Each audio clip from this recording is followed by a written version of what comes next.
சொல்ற ஒரு வார்த்தை, ஆண்டவர்களை பார்த்து சொல்ற ஒரு வார்த்தை, நான் பூட்டினா ஒருத்தரும் திறக்க முடியாது, நான் திறந்துட்டேன்னா ஒருத்தனும் பூட்ட முடியாது.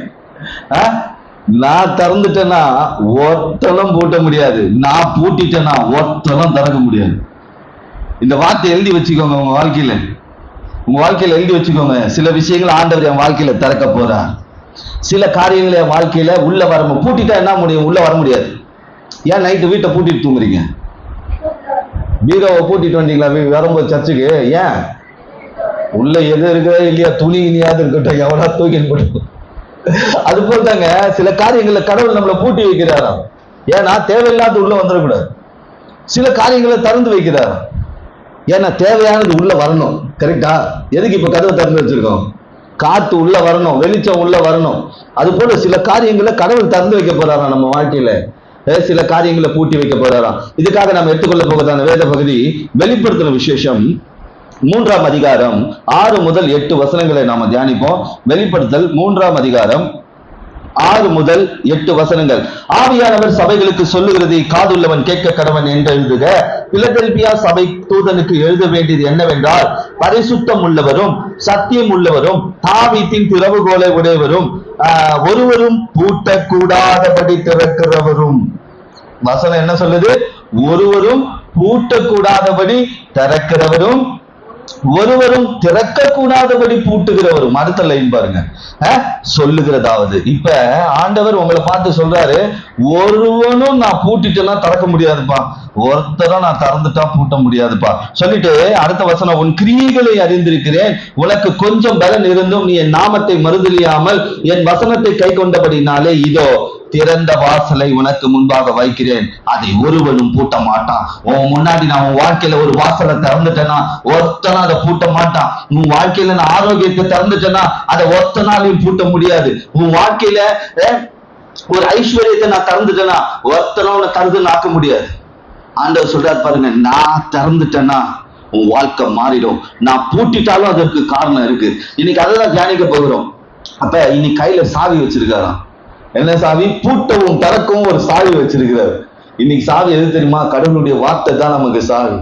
கடவுளுடைய வார்த்தை தான் நமக்கு சாவி. இன்னைக்கு கடவுளுடைய வார்த்தை தான் இன்னைக்கு ஒவ்வொருத்தரையும் மாத்தி இருக்கு. நான் சொல்றேன் பாருங்க, இன்னைக்கு நான் சொல்லிட்டேன், அற்புதம், நீ ஒரு தொழிலதிபர் ஆவ, ஒரு ஆபீஸ் வைப்ப, நீங்க ஒரு ஓனர் ஆவீங்க, நீங்க ஒரு 20 ஆட்டோ வாங்குவீங்க, நீங்க தொழிலதிபர் ஆவீங்க, நீங்க வக்கீல் ஆவீங்க, நீ போலீஸ் ஆவ, நீங்க ஒரு பெரிய ஒரு பொறுப்புல உட்காருவ. இதெல்லாம் இன்னைக்கு சொல்லிட்டேன். இந்த வார்த்தை தான் நான் இன்னைக்கு நிறைவேற போகுது. அதுதான் இன்னைக்கு உங்க வாழ்க்கையில எல்லா தேவையில்லாத காரியங்களை அடைக்க போகிறது, தேவையான காரியங்களை திறக்க போகிறது. அவர் பாருங்க, சில காரியங்களை அடைக்க போகிறார், சில காரியங்களை திறக்க போகிறார். நாம பீரோவை அடைக்க தெரியும், வீட்டை அடைக்க தெரியும், சிலருக்கு இருதயத்தை அடைக்க தெரியும். ஆண்டவர் பாருங்க, ஆண்டவர் இருதயத்தை அடைச்சிட்டா என்ன ஆகுங்க நம்ம வாழ்க்கை? மனுஷன் இருதயத்தை அடைச்சிடலாம், ஆண்டவர் இருதயத்தை அடைச்சிட்டா இப்ப நாம தான் இன்னைக்கு ஆண்டவருக்கு திறந்து கொடுக்கணும். ஆண்டவரே, நீங்க உள்ள என் இருதயமாகிய வீட்டுக்குள்ள என்ன பண்ணுங்க? கிரியை செய்யுங்க. என் இருதயமாகிய வீட்டுக்குள்ள என் வாழ்க்கையை மாத்துங்க அப்படின்னு நாம தான் ஒப்பு கொடுக்கணும். ஏன்னா வேதம் சொல்லுது, சதையான இருதயத்தையும் உங்களுக்கு கொடுத்துருக்கேன், கல்லான இருதயத்தையும் கொடுத்துருக்கேன். கல்லான இருதயத்துக்குள்ள போக முடியாது பாருங்க, சதையான இருதயத்துக்குள்ள போயிடலாம். அப்ப இன்னைக்கு இருதயத்துல என்ன இருக்கு? இருதயத்துல என்ன வச்சிருக்கோம்? சரி, இது யாருக்கு சொல்றாரு பாருங்க. ஒரு பிலதெல்பியா சபைன்னு சொல்ற. பிலதெல்பியானா என்னன்னா அன்பு, சகோதர சிநேகம்னு சொல்லலாம். இந்த அன்பா இருக்கிறவங்களை பார்த்து சொல்றாரு, இன்னைக்கு உங்களுக்குள்ள அன்பு இருக்கா? அன்பு இருக்கா? பாஸ்டர், இருக்கு பாஸ்டர், பார்த்தா தான் தெரியும், உள்ள போய் பார்த்தா தான் தெரியும் அன்பு எந்த லிமிட்ல இருக்குன்னு சொல்லி. அன்பு இருக்கு, சொல்ல முடியுமா? அப்படிப்பட்டவங்களுக்கு தான் சொல்றாரு இந்த வார்த்தையை சொல்றாரு. அப்ப இப்ப என்னைக்கு ஆண்டவர் உங்களை பார்த்து சொல்ற ஒரு வார்த்தை பாருங்க, பிசாசு பூட்டி வச்சது எல்லாத்தையும் நான் திறந்துடுவேன், நீ மறுபடியும் பூட்டிடாத. பிசாசு உன்னை பூட்டிட்டான். சில காரியத்துல பிசாசு பொல்லாத வல்லமை பூட்டிருச்சு, சில வியாதி பூட்டிருச்சு, சில தரித்திரம் பூட்டி வச்சிருக்கு, சில சமாதானம் பூட்டப்பட்டிருக்கு, சில சந்தோஷம் பூட்டப்பட்டிருக்கு. எந்த ஒரு காரியமும் உள்ள வர பூட்டப்பட்டிருக்கு. ஆனா இன்னைக்கு நான் அதை திறக்க போறேன். இப்ப எப்படி வெளிச்சம் உள்ள வருதோ அது போல உன் வாழ்க்கையில ஆரோக்கியம் வரும், உன் வாழ்க்கையில ஒரு செழிப்பு வரும், உன் வாழ்க்கையில நீ இழந்த சமாதானம் வரும், உன் வாழ்க்கையில் நீ இழந்த நிம்மதி வரும்.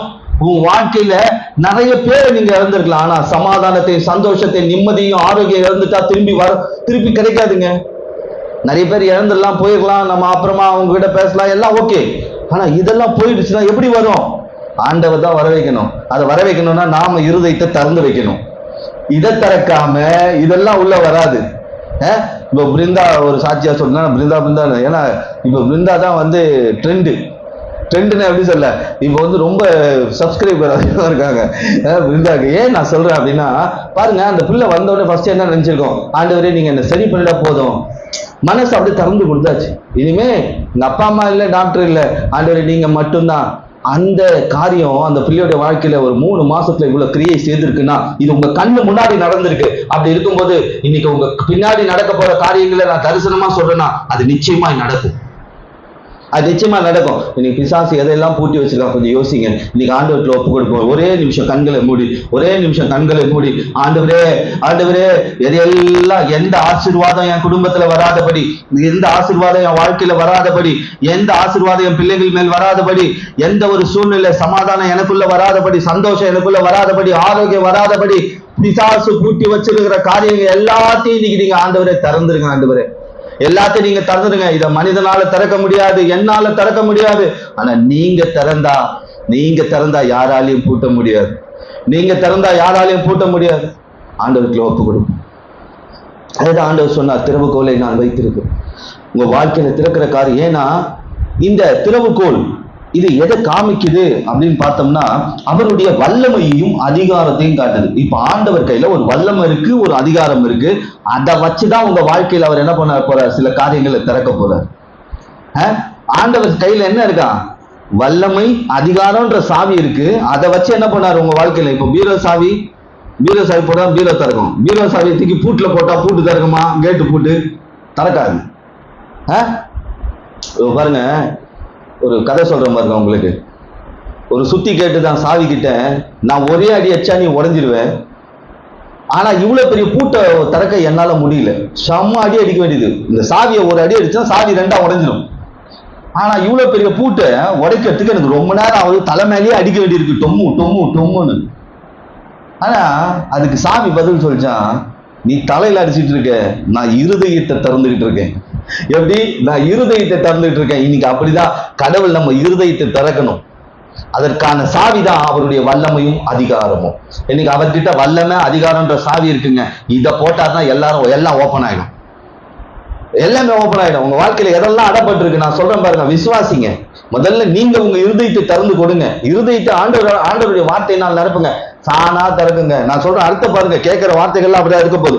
ஏன்னா ஆண்டவர் என்னடா இது, ஆண்டவர் ஏசுதான் உயிரோடு இல்லைங்களேங்க, அவர் தான் போயிட்டாரு, இறந்து மேல போயிட்டாரு. ஆனா அவர் போறதுக்கு முன்னாடி, பரலோகம் போறதுக்கு முன்னாடி ஒரு வார்த்தை சொன்னார். மத்தேயு 28:18 வாசிச்சு பாருங்க. வானத்திலும் பூமியிலும் சகல அதிகாரமும் எனக்கு கொடுக்கப்பட்டிருக்கிறது. ஆண்டவர் சொல்றாங்க, வானத்துல மட்டும் இல்லைங்க, பூமியிலும் எனக்கு ஒரு அதிகாரம் கொடுக்கப்பட்டு. என்ன அதிகாரம் தெரியுமா? உங்க வாழ்க்கையில வல்லமை, அதிகாரம் எனும் சாவியை போட்டு திறக்கிறதுக்கும் பூட்டுறதுக்கும் அதிகாரம் கொடுக்கப்பட்டிருக்கு. இன்னைக்கு நாம அவருக்கு அதிகாரம் கொடுத்துருக்கோமா? அப்பப்ப அதிகாரம் கொடுத்து அப்பப்ப அதிகாரத்தை வாங்கிக்கிறது இல்லை. நாம் அவருக்கு என்ன பண்ண, ஆண்டவரே நீங்க தான் என் அதிகாரி அப்படின்னு ஒப்பு கொடுத்து பாருங்க. சில திறக்க வேண்டிய காரியங்களை ஆண்டவர் திறப்பார், சில பூட்ட வேண்டிய காரியங்களை ஆண்டவர் போட்டுவார். அப்ப என்னைக்கு அவருக்கு இடம் கொடுக்கும்போது அவர் நம்ம வாழ்க்கையில என்ன பண்றாரு, அதிகாரத்தை பயன்படுத்துகிறார், வல்லமையை. இடம் கொடுக்காதவங்களுக்கு எப்படிங்க, இப்ப மழையில நனையணும்னு ஆசைன்னு வச்சுக்கோங்க. இப்ப உள்ளே உட்காந்துட்டு இருந்தா நனைய முடியுமா? வெளியே போய் நின்னோம்னா நல்ல மழை. அது போலதாங்க அவருடைய அதிகாரத்தையும் வல்லமையையும் நாம் அனுபவிக்கணும்னா சில காரியங்களை விட்டு வெளியே வரணும். இருதயத்தை என்ன பண்ணணும், திறந்து அவருக்கு ஒப்பு கொடுத்துடணும். இன்னைக்கு நான் சொல்றேன் பாருங்க, ஒவ்வொருத்தருக்கும் ஒரு விஷயம் சொல்லியிருக்கேன். இது எல்லாம் நடக்கும், அதுக்கு நம்மை ஒப்பு கொடுக்கணும். ஆண்டவர் என்ன சொல்ற தெரியுமா, வரப்போகும் காரியங்களை நான் முன்னறிவிக்கிறேன். உங்களுக்கு எச்சரிப்பின் வார்த்தைகளையும் சொல்றேன், ஆசீர்வாதமான வார்த்தைகளையும் சொல்றேன், உங்க எதிர்காலத்தையும் சொல்றேன். அதை மாத்தி அமைக்கணும். இப்ப நான் சொல்லிட்டேன், நீங்க வக்கீல் ஆவீங்க, நீங்க ஒரு பெரிய இன்ஜினியர் ஆவீங்க, நீங்க ஒரு பெரிய கவர்மெண்ட் ஆபீசர் ஆவீங்க, நீங்க போலீஸ் ஆவீங்க, நீங்க தொழிலதிபர் ஆவீங்க, நீங்க ஒரு ஓனர் ஆவீங்க அப்படின்னு நான் சொல்லிட்டேன். இதெல்லாம் நம்புறது மட்டும் இல்ல, இதெல்லாம் பாருங்க நான் தரிசனமா சொல்லியிருக்கிறேன். இது நடக்கிறதும் நடக்காதும் உங்க கையில இருக்கு. ஏன்னா ஆண்டவர் சொல்றாரு, நான் என் ஊழியக்காரனை கொண்டும் தீர்க்க தரிசிகளை கொண்டும் என்ன பண்றேன், முன்னாடியே சொல்றேன். நீங்க ஒண்ணு எச்சரிப்பின் வார்த்தையை எடுத்துக்கோங்க, ஆசீர்வாதமான வார்த்தையை எடுத்துக்கோங்க. இப்ப ஆண்டவர் எதை திறக்க போறார் வாழ்க்கையில? சில காரியங்களை நான் சொல்றேன், கொஞ்சம் வித்தியாசமா தான் இருக்கும். எடுத்துக்கொள்வோம். அப்போஸ்தலர் நடபடிகள் 5ஆம் அதிகாரம் 19வது வசனம். அப்போஸ்தலர் நடபடிகள் 5ஆம் அதிகாரம் 19வது வசனம். கர்த்தருடைய தூதன் ராத்திரியிலே சிறைச்சாலையின் கதவுகளை திறந்து அவர்களை வெளியே கொண்டு வந்து. இந்த இடத்துல பாருங்க, சிறைச்சாலைக்குள்ள இருக்கிறாங்க, சிறை இருப்புக்குள்ள இருக்கிறாங்க. ஆனா யார் வந்து திறந்ததா? கர்த்தருடைய தூதன் வந்து என்ன பண்ணிட்டான்? ஜெயில திறந்துட்டான். இன்னைக்கு எது உங்களை சிறைப்படுத்தி வைத்திருக்கிறது? எது உங்க வாழ்க்கையில சிறையிருப்பா இருக்கு? ஏதோ ஒரு காரியம் ஒரு சிறையிருப்பு போலே இருக்குங்க. இதுல இருந்து வெளியே வரவே முடியலங்க. ஒரே சண்டை, அது ஒரு சிறையிருப்பு. சமாதானமே இல்லை, அது ஒரு சிறையிருப்பு. சந்தோஷமே இல்லை, அது ஒரு சிறையிருப்பு. எவ்வளவு பணம் வந்தாலும் செலவாயிடுது, அடுத்து என்ன பண்றதுன்னு தெரியல, சிறையிருப்பு. கடன் பிரச்சனை, அது ஒரு சிறையிருப்பு. சரீரத்துல வியாதி, அது ஒரு சிறையிருப்பு. பொல்லாத மனிதர்கள், அது ஒரு சிறையிருப்பு. நான் இருக்கிற இடமே சிறையிருப்பா இருக்கு. எத்தனை பேர் இப்படி சொல்ல முடியும்? ஆனா விசுவாசிங்க, உங்களுக்காக கர்த்தர் தூதனை அனுப்புவான். எனக்காக ஒரு மனுஷன் வருவாங்க, எனக்காக ஒரு தேவ மனுஷன் வருவாங்க. பழைய ஏற்பாட்டுல தூதர்களை அனுப்புனார், புதிய ஏற்பாட்டுல ஊழியர்களை அனுப்புறார். சில டைம்ல கடவுளுடைய வார்த்தை வருது உங்கள் சிறையிருப்பை மாற்றும்படி. ஆனா சிறையிருப்புல இருந்து வெளியே வரணும்னு நமக்கு என்ன இருக்கணும்? கரெக்டா? இப்போ ஒரு சிறையிருப்பு நான் சொன்ன பாருங்க, இதெல்லாம் சிறையிருப்பு. இதுக்குள்ளேயே உட்காந்துக்கிட்டு என்னதான் தூதன் வந்தாலும் கடவுளுடைய வார்த்தை வந்தாலும் நான் வெளியவே வரமாட்டேன்னு உட்காந்துட்டு இருந்தா அப்ப அந்த சிறையிருப்பை அவங்களே அனுபவிக்கிறாங்கன்னு அர்த்தம். அந்த சிறையிருப்பை அவங்களே எடுத்துக்கிட்டோம்னு அர்த்தம். அப்ப இன்னைக்கு பாருங்க, ஆண்டவர் சொல்றாரு சிறையிருப்பு. அந்த இடத்துல யார் வந்தாலும் தூதர் வந்தாலாம். இப்ப ஃபர்ஸ்ட் நான் சொல்றேன், ஆண்டவர் உங்கள் சிறையிருப்புகளை திறக்கும்படி தூதர்களை அனுப்புவார். சிறையிருப்புகள் திறக்கப்படும், அதுல இருந்து வெளியே வந்துருவீங்க. விசுவாசிக்கும் போது இப்ப ஜெயில் கதவு திறந்துட்டாங்க, நான் வெளியே வரமாட்டேன்னு உட்கார்ந்து இருந்தோம்னா அந்த ஜெயிலின் அனுபவத்திலே தான் இருக்கணும். அப்ப ஆண்டவர் சில கதவுகள்ல திறக்கிறார் உங்களுக்காக. நான் சொன்ன பாருங்க, இன்னைக்கு விசுவாசத்தோடு சொல்லுங்க, ஆண்டவர் சில காரியங்களை எனக்காக திறக்க போகிறார். ஏன்னா சாவி அவர்கிட்ட இருக்கு. அவர் தந்துட்டா யாராலையும் பூட்ட முடியாதுங்க. அடுத்தது அப்போஸ்தலர் நடபடிகள் 12ஆம் அதிகாரம் 10வது வசனம். இங்க பாருங்க, அவர்கள் இரும்பு கதவண்டையிலே வந்த போது அது தானாய் அவர்களுக்கு திறவு உண்டுதான். முதலாவது தூதன் வந்து கதவை திறந்தா, அடுத்தது நடந்து வராங்க, அடுத்த கேட்ல பார்த்தோம்னா இரும்பு கதவு போட்டுருக்கு. என்னடா இது, ஒண்ணுத்துல தப்பிச்சுக்கிட்டோம், இன்னொன்னுல மாட்டிக்கிட்டோமே. இப்படிதான் நிறைய பேர் நினைச்சிட்டு இருக்காங்க, கடவுள் எனக்காக கதவை திறந்துட்டாரு, நம்ம போயிடலாம். அடுத்து இன்னொரு கேட் ரெடியா இருக்கு, அடுத்து இன்னொரு கேட் ரெடியா இருக்கு. நிறைய பேர் நினைச்சிருக்காங்க பிரச்சனையை பாதி தாண்டிட்டோம், இல்ல அடுத்து இன்னொரு கேட் ரெடியா இருக்கு.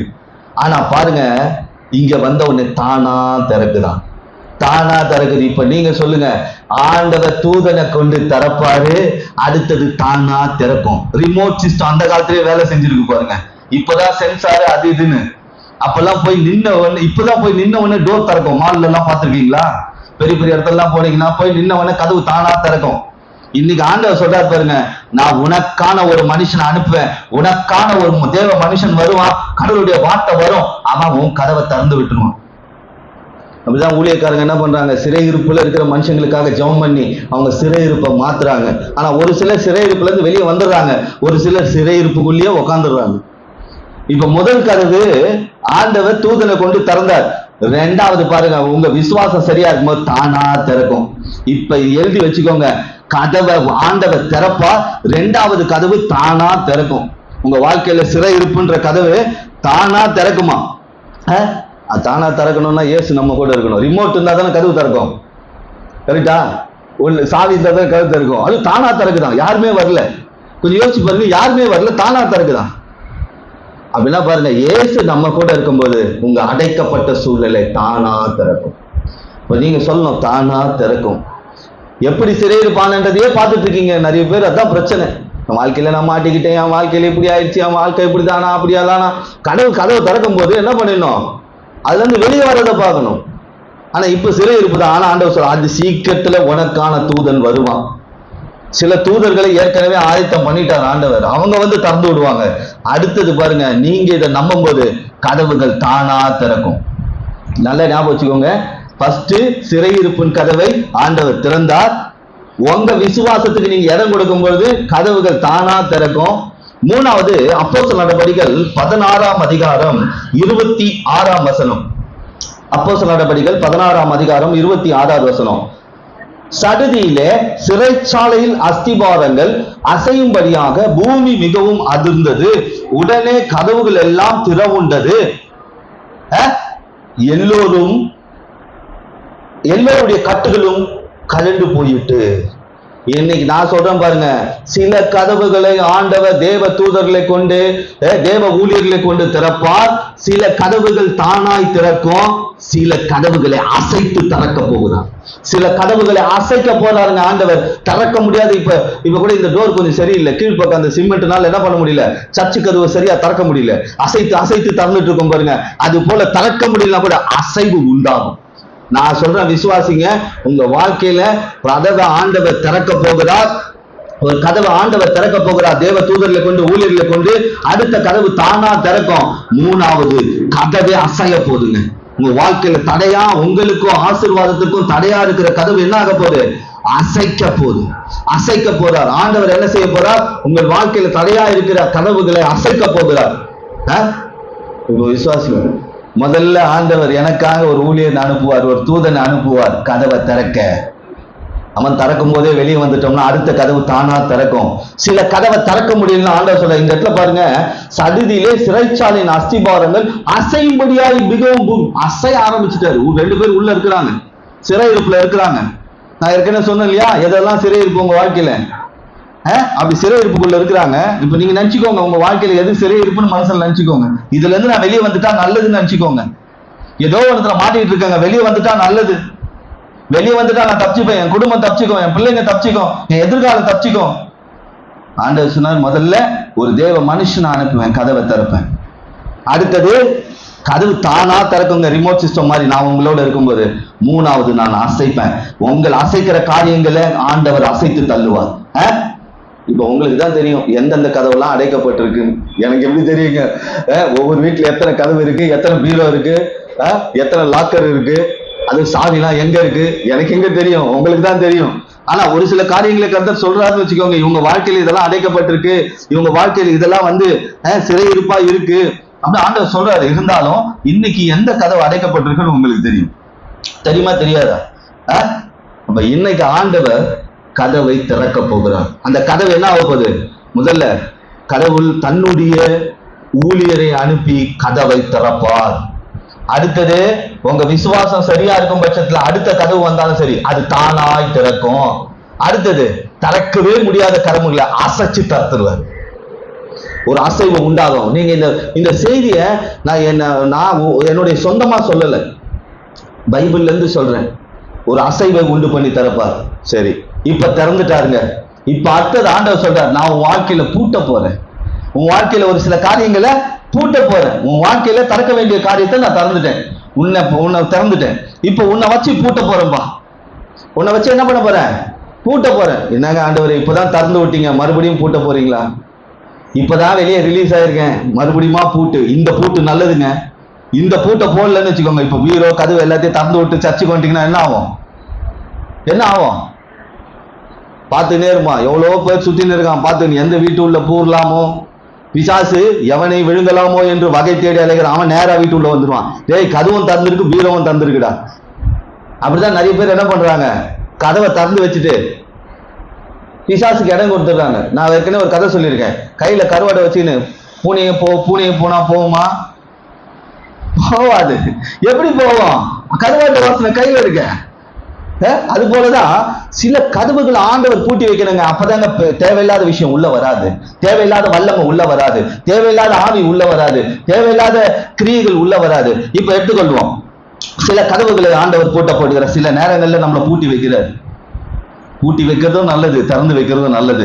ஆதியாகமம் 7ஆம் அதிகாரம், ஆதியாகமம் 7ஆம் அதிகாரம் 16வது வசனம். ஆதியாகமம் 7ஆம் அதிகாரம் 16வது வசனம். தேவன் அவனுக்கு கட்டளையிட்டபடியே ஆணும் பெண்ணுமாக சகலவித மாம்ச ஜந்துக்களும் உள்ளே பிரவேசித்தன. அப்போது கர்த்தர் அவனை உள்ளே விட்டு கதவை அடைத்தான். அடுத்தது என்ன பண்றாரா, லாக் பண்ணிட்டாரு டோரை. எங்க?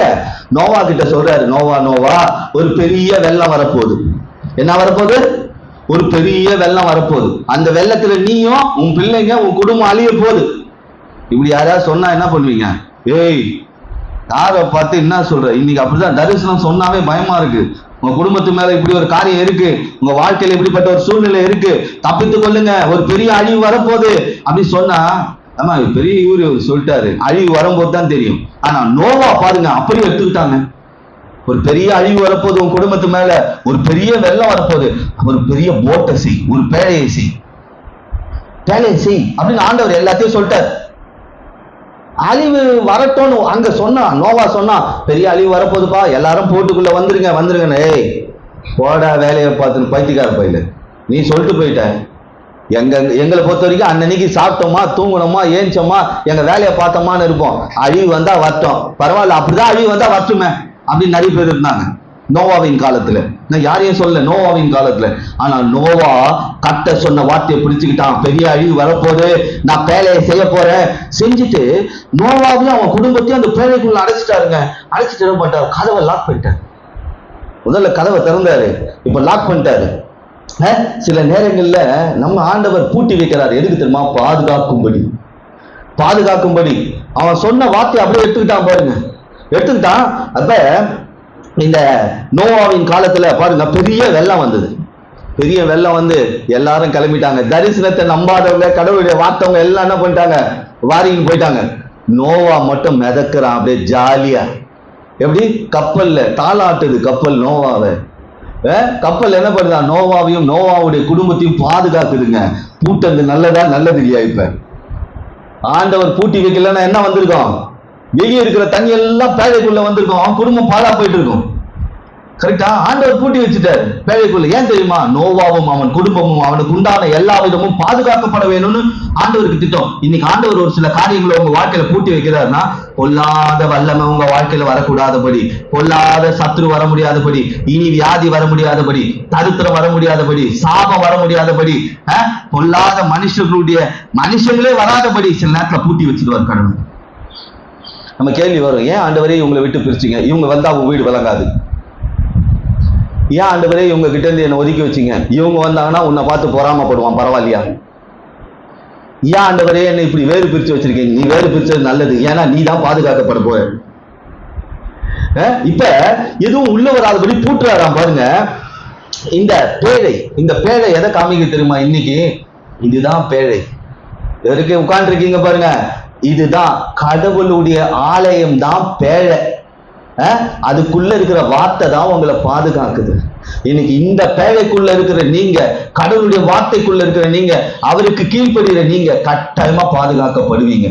எங்க ஒரு இடத்துல கடவுள் சொல்லி அதை அவங்க கேட்கலையோ, நடந்தா நடக்கட்டும், நடக்கலனாலும் பரவாயில்ல அப்படின்னு இருக்காங்க பாருங்க, அவங்க கட்டாயமா வெள்ளம் வரும்போது தான் தெரியும், ஆடாடா நம்மளும் பேழைக்குள்ள போயிட்டு இருக்கலாமே, நம்மளும் கடவுளுடைய வார்த்தைக்குள்ள போயிட்டு இருக்கலாமே, நம்ம திருச்சபைக்கு போயிட்டு இருக்கலாமே.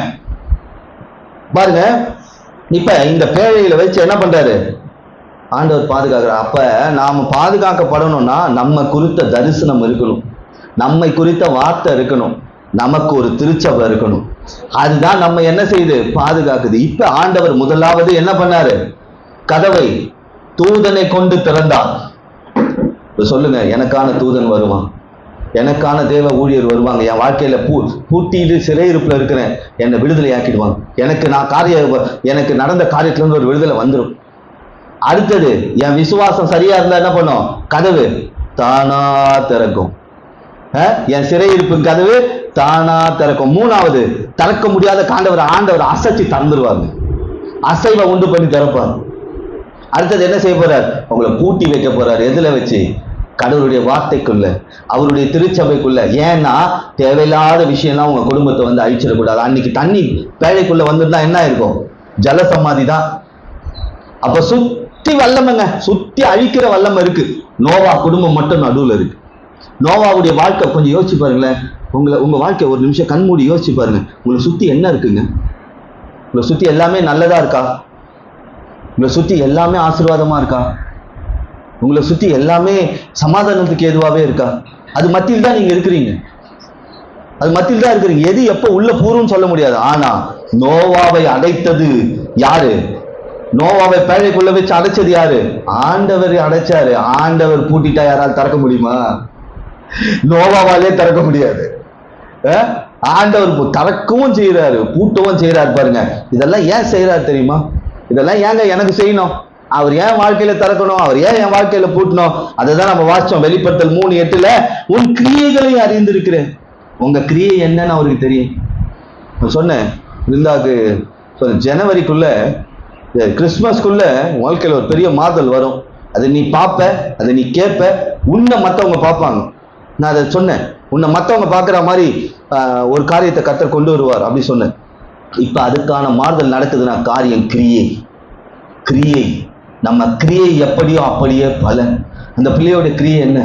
ஆண்டவர் மட்டும்தான் என்னை சரி பண்ண முடியும், ஆண்டவருக்காக நான் ஒப்பு கொடுக்குறேன். எவ்வளோ பாட்டு பாடி அனுப்பிச்சு தெரியுமா பிருந்தானுக்கு? எவ்வளோ பாட்டு தெரியுமா? ஐயோ, நான் என் ஃபோனில் நான் எல்லாம் டெலீட் பண்ணிடுற ஆளு, இதெல்லாம் சேவ் பண்ணி வச்சிருக்கேன்.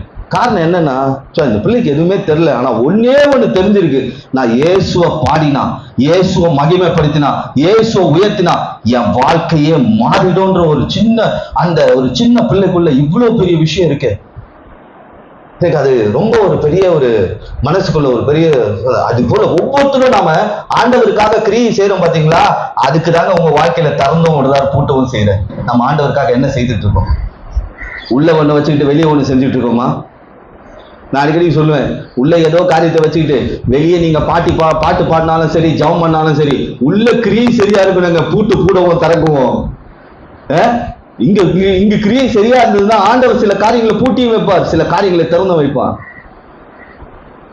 அப்ப இன்னைக்கு பாருங்க, அந்த வெளிப்பட்ட 3 கிரியைகளை அறிந்திருக்கிறேன். உனக்கு கொஞ்சம் பலன் இருந்தும், கொஞ்சம் தான் பலன் இருக்கு, ஆனா அந்த பலனும் எனக்குள்ள இருக்கு.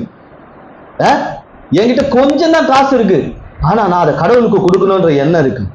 எனக்கு கொஞ்சம் தான் குரல் வளம் இருக்கு, ஆனா அந்த குரலை ஆண்டவருக்காக கொடுக்கணும்ன்ற எண்ணம் இருக்கு. கொஞ்சம் தான் பலன். பாருங்க, நம்ம சொல்லுவோம், ஒரு அம்மாவுக்கு ஒரே ஒரு கரண்டி மாவு தான் இருந்தது, சாப்பிட்டு செத்துலான்னு உட்காந்து இருக்கு. கொஞ்சம் தான் இருந்தது. ஆனா அங்க பாவம் ஒரு பாஸ்ட் வந்துட்டாரு.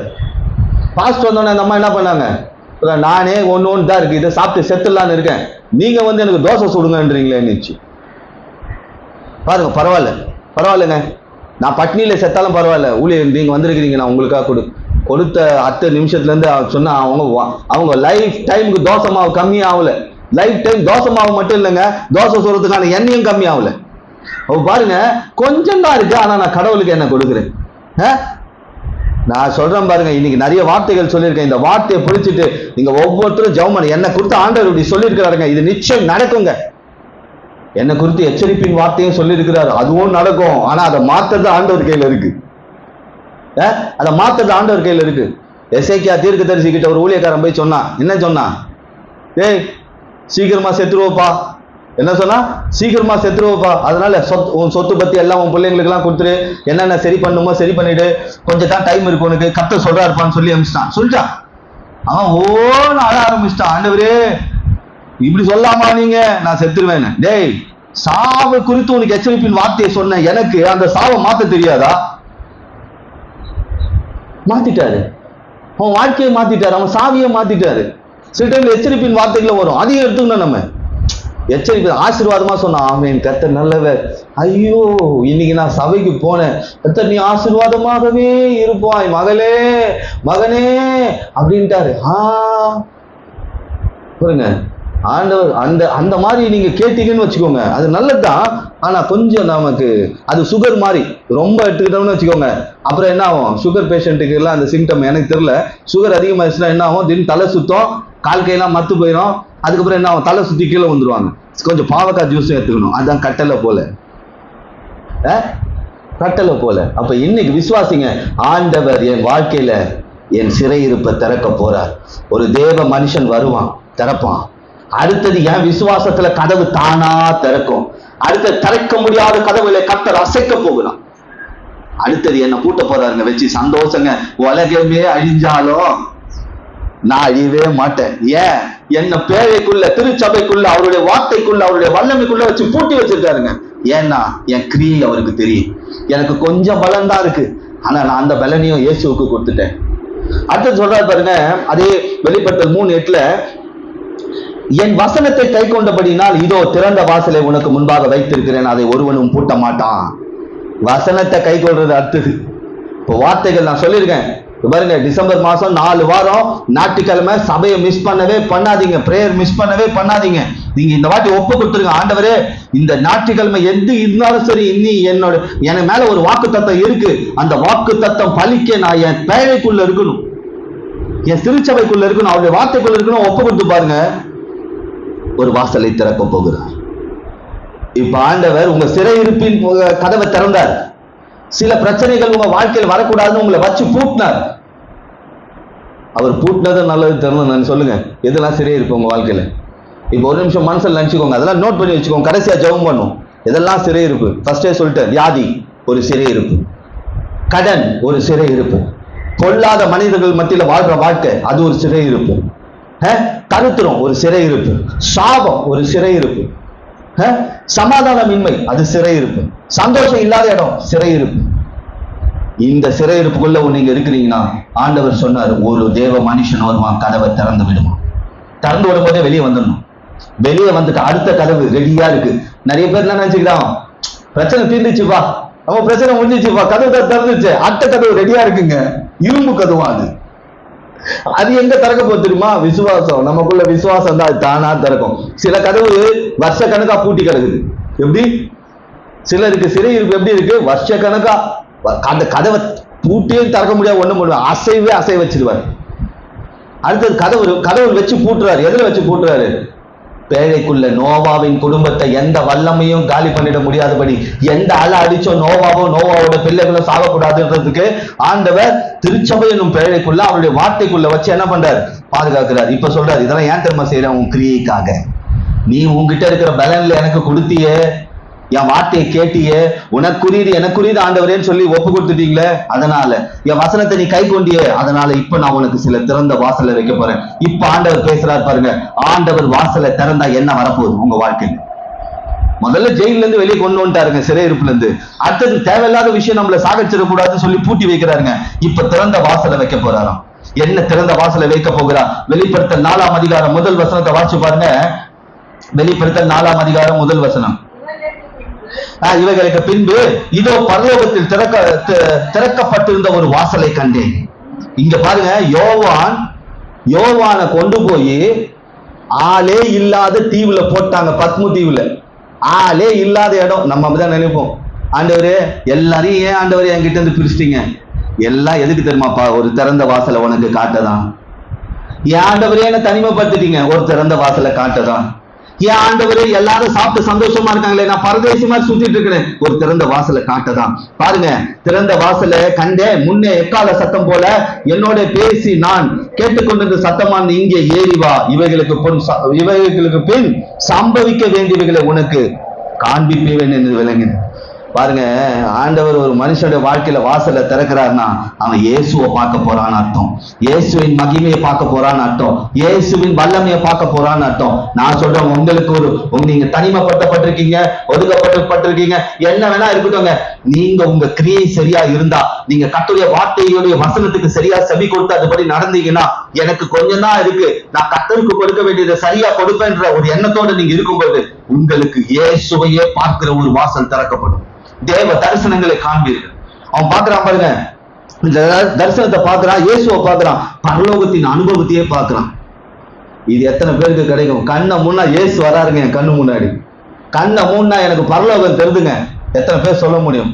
பாருங்க, முதல் வாசல் திறக்கப்படும். உங்கள் வாழ்க்கையில காணாத அற்புதங்களை காண போகிறீர்கள். அவருடைய வல்லமையை பார்க்க போறீங்க. இதுவரைக்கும் சிறையிருப்பின் கதவு திறக்கப்பட்டுருச்சு.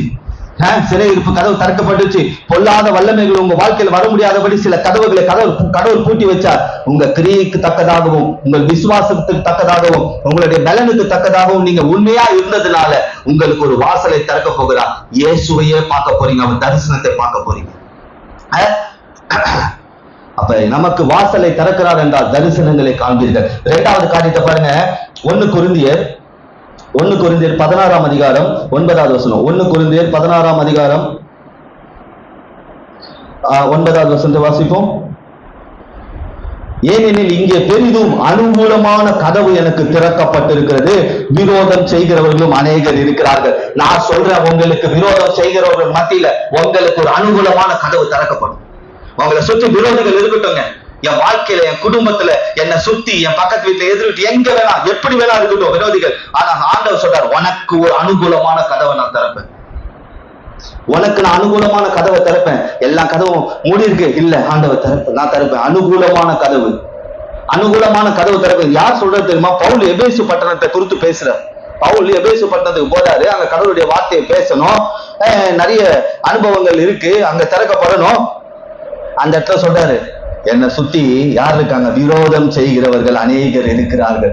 உங்க வாழ்க்கையில எத்தனை பேர் சொல்ல முடியும்? விரோதம் செய்யறவங்க நிறைய பேர் இருக்கிறாங்க பாஸ்டர். பாஸ்டர், நிறைய விரோதிகளை எழுப்பிட்டாங்க, நிறைய விரோதிகள் ஒண்ணு சேர்ந்துட்டாங்க. கூட்டணியா, சிங்கிளா இல்ல. ஏன்னா நான் ஏற்கனவே சொல்லிடுறேன், பிசாசு ஃபர்ஸ்ட் சிங்கிளா வரும், அப்புறம் டபுளா வரும், அப்புறம் 7 வரும், அப்புறம் 600 வரும். கூட்டம் கூட்டமா வரும், தனியா வராது. அது கூட்டமா இருந்து தாக்கி ஒரே நாள்ல ஒரு மனுஷன் தாக்காது, கொஞ்சம் கொஞ்சமா அழிச்சிடும். சொல்றான் பாருங்க, என்னை சுற்றி விரோதம் செய்கிறவர்கள் இருந்தாலும் அனுகூலமான கதவு திறக்கும். உங்களை சுற்றி எப்படிப்பட்ட விரோதிகள் இருந்தாலும் சரி, நான் சொல்றேன், அனுகூலமான கதவு திறக்கும். அனுகூலம்னா என்ன தெரியுமா? அந்த கதவு வழியா ஒத்தாசைகளா வந்துகிட்டே இருக்கும். விரோதக்காரன் பார்த்துக்கிட்டே இருப்பான், வைத்த செல்லே உட்காந்துருவான். நான் சொல்றேன், முதலாவது ஒரு கதவை ஆண்டவர் திறப்பார், தேவ தரிசனங்களை காண்பீர்கள். இரண்டாவது ஆண்டவர் ஒரு கதவை திறக்க போகிறார். என்னத்தை பார்க்க போறீங்க? அனுகூலமான கதவை திறக்க போறார். இது வரைக்கும் அனுகூலமே ஆகலைங்க. ஒரு காரியத்தை யோசிச்சு வச்சிருப்போம்ல, இந்த விஷயம் நடந்தா நல்லா இருக்குங்க, இப்படி நல்லா இருக்குங்க. அந்த கதவை ஆண்டவர் திறக்க போகிறார். ஆனா ஆண்டவர் கதவை திறக்க என்ன காரணம்? உங்க கிரியை, உங்கள் இருதயம், உங்களுடைய வேத வாசிப்பு, நீங்க கர்த்தருக்கு என்ன கொடுக்குறீங்க, என்ன பலனோடு இருக்கிறீங்க, அது ரொம்ப முக்கியம். ஆண்டவர் வேலை செய்யணும்னா இது ரொம்ப முக்கியம். என் கிரியை ரொம்ப முக்கியம், என் விசுவாசம் ரொம்ப முக்கியம், நான் கர்த்தருக்கு கொடுக்கிற காரியம் ரொம்ப முக்கியம். அதே போல என்னுடைய வேத வசனம், கடவுள் கொடுக்கிற வார்த்தையின்படி நான் எப்படி நடந்துக்கிறேன். எத்தனை பேர் பாதுகாக்கப்படணும், அப்ப அதை செய்யணும். எத்தனை பேர் சிறையிருப்புல இருந்து வெளியே வரணும், அப்ப அதை செய்யணும். அப்ப வாசலை திறக்கிறாருன்னா தேவ தரிசனங்களை காண்பீங்க. உங்களை தனிமைப்படுத்துறாருன்னா ஆண்டவர் தரிசனத்தை கொடுக்க போறாருன்னு அர்த்தம். உங்களை சிறையிருப்புல போடுறாருன்னா தேவ தூதன் வர போறான்னு அர்த்தம். இப்ப அனுகூலமான கதவு திறக்குதாங்க. யாருக்கு மத்தியில? விரோதம் செய்கிறவர்கள் மத்தியில. உங்க இருதயத்துல இருந்து சொல்லுங்க, எனக்கு விரோதி எழும்ப எழும்ப எழும்ப எழும்ப எழும்ப எழும்ப எனக்கு அனுகூலமான கதவு திறக்கப்படும் திறக்கப்படும் திறக்கப்படும். எத்தனை பேர் என் கதவை மூட்டணும் நினைச்சாலும் சரி, ஆண்டவர் என் திறக்கிறவரா இருக்கிறார். இயேசு என் வாழ்க்கையை திறக்கிறவரா இருக்கிறார். சரி, அடுத்தது அப்போஸ்தலர் நடபடிகள் 14ஆம் அதிகாரம் 27வது வசனம். அப்போஸ்தலர் நடபடிகள் 14ஆம் அதிகாரம் 27வது வசனம்.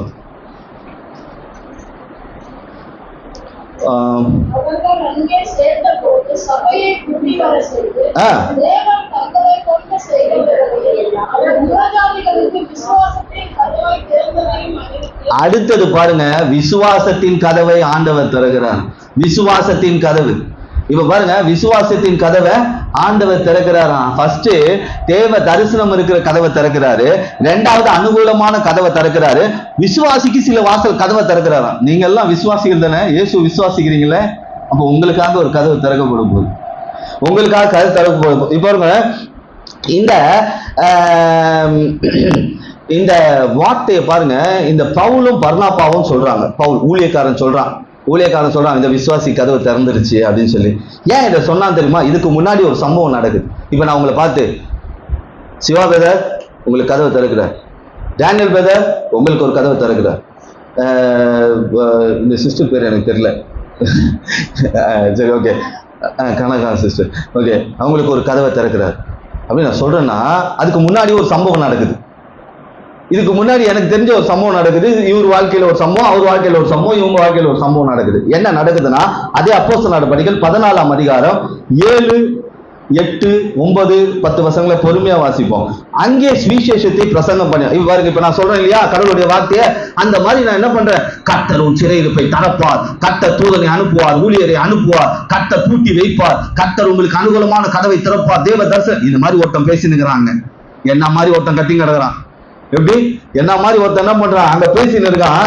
அங்க பாருங்க, லிஸ்திரியாவிலே ஒருவன் தன் தாயின் வயிற்றிலிருந்து பிறந்தது முதல் சப்பானியா இருந்து ஒருபோதும் நடவாமல், கால்கள் விளங்காதவனும், அம்மா வயிற்றிலிருந்து பிறந்ததுல இருந்தே இப்படி இருக்காங்க, கை காலெல்லாம் நடக்கவே முடியாது, கையெல்லாம் நவுத்தவே முடியாது, அப்படி ஒருத்தர் இருக்காங்க. யாரு? இவர் பிரசங்கம் பண்ற இடத்துல ஒரு பிரசங்கம் பண்றதுல அப்படி ஒருத்தர் இருக்கான். பவுல் பேசுகிறதை கேட்டுக்கொண்டு, இங்க பாத்தீங்களா எவ்வளவு பேர் இருக்கிறாங்க, ஆனா இவன் பவுல் என்ன பேசுறாரு அப்படின்றத கேட்கிறான். இந்த ஊழியர் என்ன பேசுறாரு கேட்கிறான்.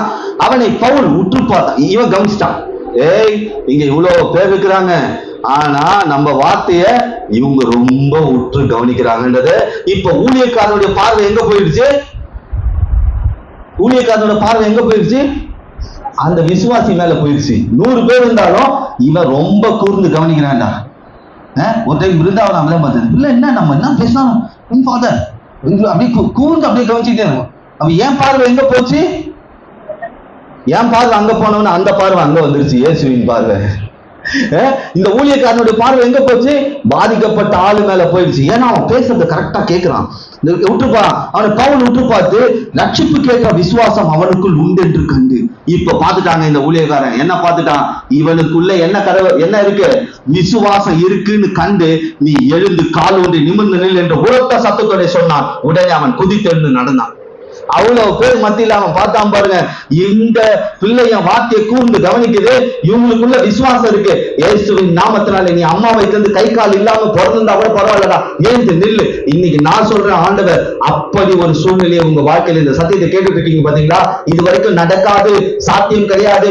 ஏன்னா நான் ஆரம்பத்துல இருந்தே இப்படிதான், என் வாழ்க்கை உயராது, நான் இப்படியேதான் சாகணும், இப்படியேதான் போராடணும், என் குடும்பத்துக்காக ஓடிக்கிட்டே தான் இருக்கணும், எனக்கு நிம்மதின்றதே கிடையாது, சமாதானன்றதே கிடையாது, சந்தோஷம் கிடையாது, ஐஸ்வர்யன்றதே கிடையாது, என் வாழ்க்கை அம்மா வயிற்றுல பிறந்தது இப்படியேதான் இருக்கு. நான் சொல்றேன், ஆண்டவர் உங்களை பார்க்கிறார். உங்கள் வாழ்க்கையில அப்படிப்பட்ட ஒரு வாசலை திறக்கும்.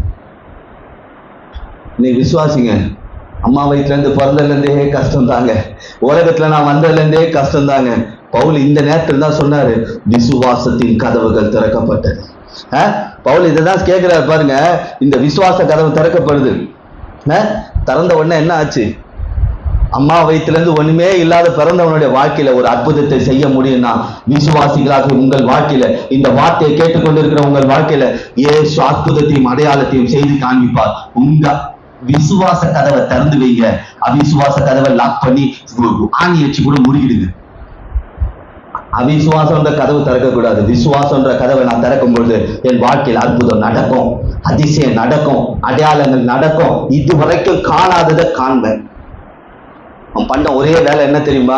எதுவும் கேட்கலங்க. பாவம் அம்மா வயிற்றுல இருந்து எப்படி பிறந்திருப்பான், எப்படியோ போய் சர்ச்சில் உட்காந்துட்டு இருக்கான், எப்படியோ போய் சர்ச்சில் உட்காந்துட்டான். முடியல, யாராவது தூக்கிட்டு தான் வந்திருப்பாங்க. யோசிச்சு பாருங்க, இந்த நிலைமை நம்ம இருந்தா சர்ச்சுக்கு போயிருப்போமா? அவன் போயிருப்பாங்க, எனக்கே முடியலப்பா, என்னையே யாராவது ஒருத்தர் கூப்பிட்டு போகணும்பா. ஆனா இவன் அம்மா வயிற்றுல இருந்து பிறந்தவன் போய் பிரசங்கத்தை கேட்கிறான், உன்னிப்பா கேட்கிறான். அந்த கவனிப்பை அந்த ஊழியக்காரன் பார்த்துட்டான். கடவுள் சில ஊழியக்காரர்களே வைத்திருப்பார் சில வாசல்களை திறக்கும்படி. இவனுக்கு வாழ்க்கையில கை கால் தான் வாசலா இருந்தது. இன்னைக்கு உங்க வாழ்க்கையில எது அடைக்கப்பட்டிருக்கோம்? நான் சொல்றேன் பாருங்க, உங்க கிரியைகள், உங்கள் இருதயம், உங்களுடைய நம்பிக்கை, உங்களுடைய வேத வாசிப்பு, கர்த்தருக்காக கொடுக்கிற எண்ணம், இது இருக்கும் பொழுது உங்கள் வாழ்க்கையில வாசல்களை கர்த்தர் திறப்பார். அற்புதங்களை காண்பீங்க, அதிசயத்தை காண்பீங்க. ஆனா அவிசுவாசம் வேண்டாம். கடைசியா ஒரு வாசலை சொல்றேன், சிறையிருப்பின் வாசலை திறக்கிறார். போராட்டம் பிரச்சனை வரும்போது வாசலை மூடுறார். அடுத்தது நான் என் கிரியைக்கு தக்க வாசலை திறந்து காட்டுறார். நான் இயேசுவை பார்த்துட்டேன், பரலோகத்தை பார்த்துட்டேன். அடுத்தது என்ன சொன்னேன்? வாசலை திறந்து அடுத்தது என்ன பண்ணும்? அனுகூலமான வாசல் யாருக்கு முன்னாடி? விரோதக்காரங்களுக்கு முன்னாடி. அடுத்தது சொன்னேன், என்ன சொன்னேன்? விசுவாசம். இந்த விசுவாசம் வந்த உடனே இவன் வாழ்க்கையில ஒரு வாசலை திறந்தார், அற்புதம் அதிசயத்தை பார்த்துட்டான். அடுத்தது ஒரு வாசல். இந்த வாசல் ரொம்ப முக்கியங்க, இதை நோட் பண்ணி வச்சுக்கோங்க. சங்கீதம் 118 இந்த வாசலை மட்டும் மறந்துடாதீங்க. எல்லா வாசலையும் மறக்க கூடாது. ஆனா இந்த வாசலை கொஞ்சம் குறிப்பா, ஏன்னா அண்டர்லைன் பண்ணுவோம் இல்லையா ரெட்ல, அந்த மாதிரி ரெட்ல அண்டர்லைன் பண்ணுவோம். சங்கீதம் 118 19 20 நீதியின் வாசல்களை திறவுங்கள்,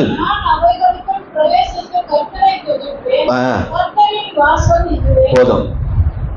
அடுத்தது நீதிமான்கள் இதற்குள் பிரவேசிப்பார்கள். இந்த வார்த்தை அண்டர்லைன் பண்ணி வச்சுக்கோங்க. கர்த்தரின் வாசல் இதுவே.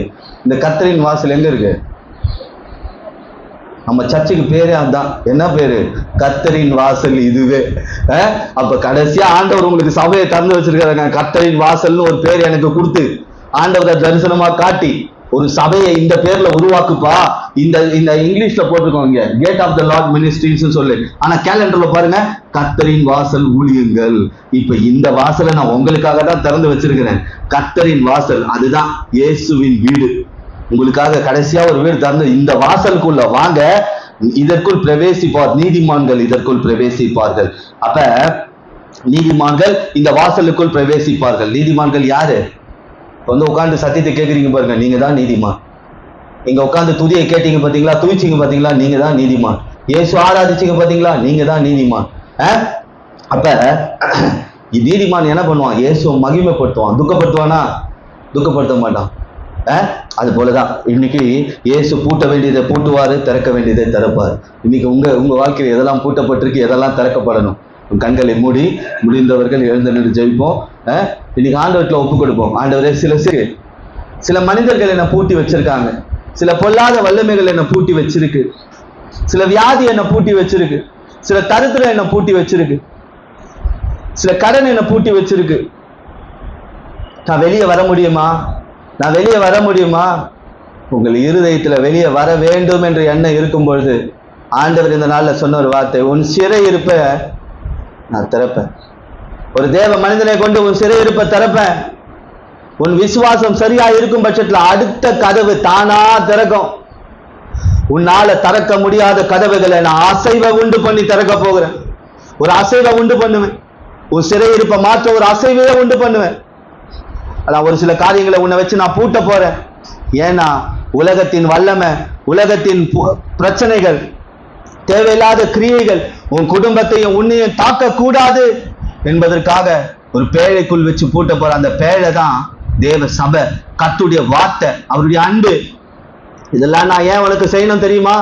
உன் கிரியை நான் பார்த்திருக்கிறேன், உன் விசுவாசத்தை நான் பார்த்திருக்கிறேன், நீ வசனத்தை கை கொண்டதை நான் பார்த்திருக்கிறேன், நீ கர்த்தருக்கு கொடுத்ததை நான் பார்த்திருக்கிறேன். ஆகையால உனக்கான ஒரு திறந்த வாசலை நான் வைக்க போறேன். உனக்கான திறந்த வாசலை வைக்க போறேன். வாசலை திறக்கிறது என் வேலை, உள்ள இருந்து வெளியே வருவது உன் வேலை. ஒரு தரிசனத்தை பார்ப்பேன், இயேசுவின் தரிசனத்தை பார்ப்பேன், பரலோகத்தின் தரிசனத்தை பார்ப்பேன். உன்னை பகைக்கிறவர்கள் மத்தியில் உனக்கு ஒரு அனுகூலமான வாசலை திறந்து வைப்பேன்.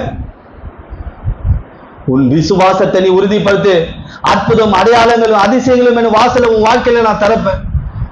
இந்த ஊழியம் பேசும்போது கூர்ந்து கவனித்த ஒரு தாயின் வயிற்றிலிருந்து பிறந்து எழுந்து நடக்க முடியாத, கை கால் அசைக்க முடியாதவன் கூர்ந்து கவனித்துக் கொண்டிருந்தான். பவுல் அதை கவனித்தான். ஊழியக்காரன் கவனிக்கிறான். ஊழியக்காரனை கொண்டு நான் கவனிக்கிறேன்.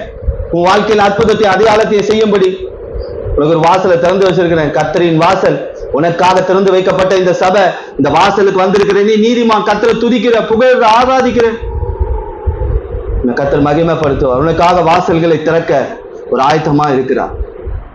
கர்த்தருடைய கரத்துல இன்னைக்கு உங்க குடும்பத்தை ஒப்பு கொடுத்துருங்க, உங்க பிள்ளைகளை ஒப்பு கொடுத்துருங்க, ஆவி ஆத்மா சரீரத்தை ஒப்பு கொடுத்துருங்க, எதிர்காலத்தை ஒப்பு கொடுத்துருங்க. கர்த்தர் நிச்சயமாய் திறப்பார், பூட்ட வேண்டியதை பூட்டுவார். அவருக்கு இடம் கொடுக்கும் பொழுது அவர் கிரியை செய்ய வல்லவராக இருக்கு. கர்த்தர்னால பேசின வார்த்தைக்காக நன்றி. இயேசுவின் கரத்துல ஒப்பு கொடுக்கிறோம். நீ வரப்போகும் நாட்கள்ல இயேசுவானவர் எங்கள் வாழ்க்கையில பூட்ட வேண்டிய காரியங்களை பூட்டுவீரா, திறக்க வேண்டிய காரியங்களை திறப்பீரா, காட்ட வேண்டிய தரிசனங்களை காட்டுவீரா. வாசல்களின் அனுபவத்தை நாங்கள் உணர்ந்து கொள்றோம். கர்த்தருடைய கரத்துல உடைய ஆவி ஆத்மா சரீரம் எங்களுடைய குடும்பத்தை ஒப்புக் கொடுக்கிறோம். பொறுப்பெடுத்துக் கொண்டு ஆசீர்வதி. இயேசுவின் நாமத்தால் ஜெபித்து ஜெயம் எடுக்கிறோம் பிதாவே.